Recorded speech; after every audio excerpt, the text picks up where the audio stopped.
Assalamualaikum warahmatullahi wabarakatuh. Kami dari kelompok 6 dengan materi pemikiran Karl Marx. Sedikit sebelum kita memulai pemaparan materi, saya akan memperkenalkan rekan-rekan saya. Mulai dari saya, perkenalkan, nama saya Vidya Fitriani dengan NIM F0612211042. Selamat menyaksikan.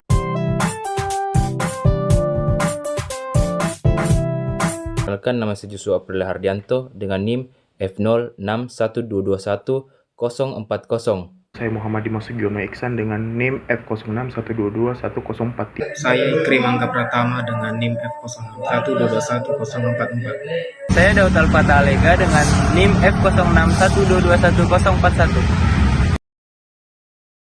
Siapakah Karl Marx itu?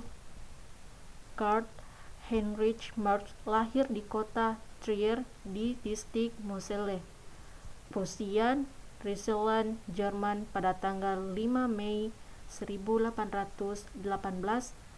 Dilihat dari silsilah keluarga, Marx termasuk keturunan Robbi Yahudi, garis keturunan ibunya yang bernama Henrietta, ayahnya bernama Heinrich, seorang pengacara sukses dan terhormat di Trier. Marx dan keluarganya penganut Kristen Protestan. Kepribadian Marx sangat berbeda dengan ayahnya. Marx memiliki bakat intelektual tetapi keras kepala, agak liar dan jarang mengedepankan perasaan. Pada usia 18 tahun, sesudah mempelajari hukum selama 1 tahun di Universitas Bonn, Marx pindah ke Universitas Berlin. Di Universitas Berlin, Marx berkenalan dengan pemikiran-pemikiran Hegel. Meskipun pada waktu itu Hegel telah meninggal, tetapi semangat dan filsafat yang diwariskannya masih diminati dan menguasai pemikiran filsafat dan sosial di Eropa. Sebelum mengenal pemikiran filsafat Hegel, Marx telah mengenal pemikiran dan filsafat Immanuel Kant, yaitu bahwa manusia berawal dari sebuah kesempurnaan atau the Holy Spirit of Good, tetapi kemudian masuk ke dalam dunia yang penuh keterbatasan, kotor, dan tidak suci.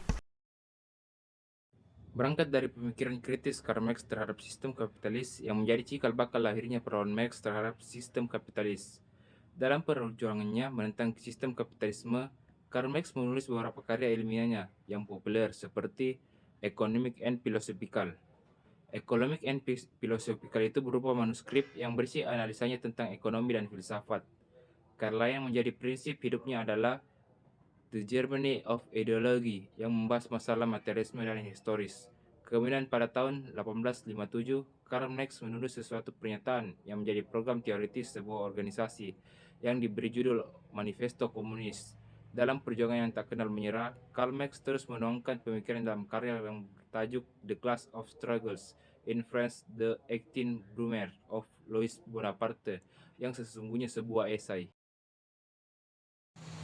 Filsafat dalam pandangan Karl Marx. Pandangan filosofisnya tentang kepastian sejarah.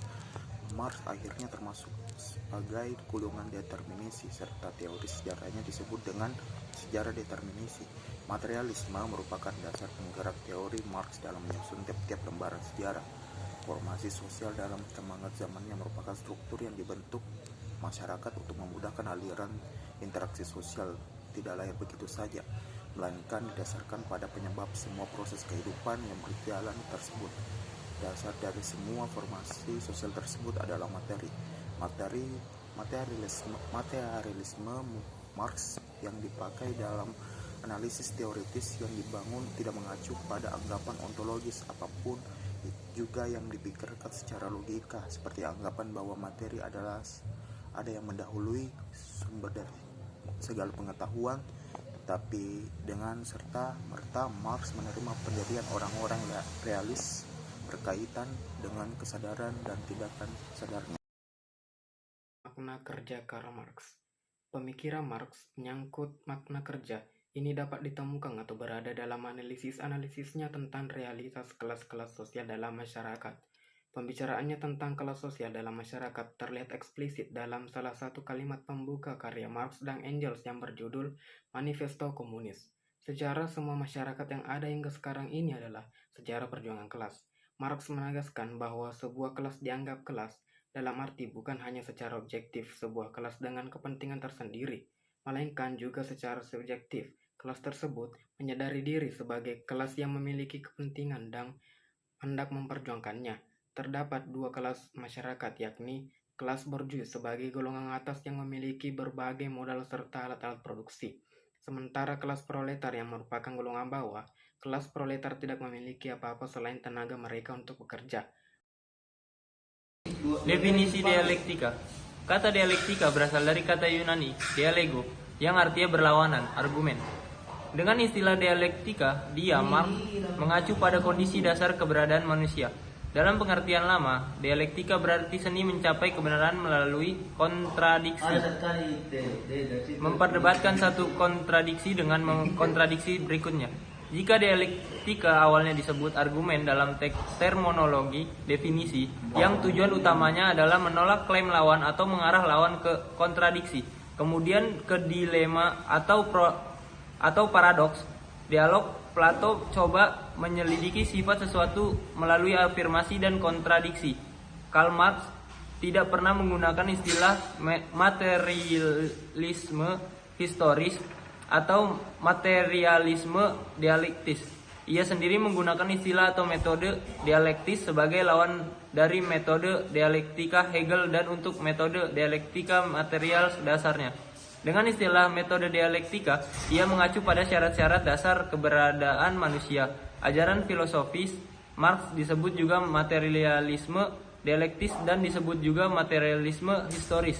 Ini disebut materialisme dialektis karena peristiwa ekonomi didominasi oleh kondisi ekonomi material melalui proses dialektika. Tesis. Nah, itulah tadi sedikit pemaparan tentang pemikiran Karl Marx. Jika ada kesalahan ataupun kekurangan dalam pemaparan materi, mohon dimaafkan karena kami adalah manusia yang tak luput dari kesalahan. Assalamualaikum warahmatullahi wabarakatuh.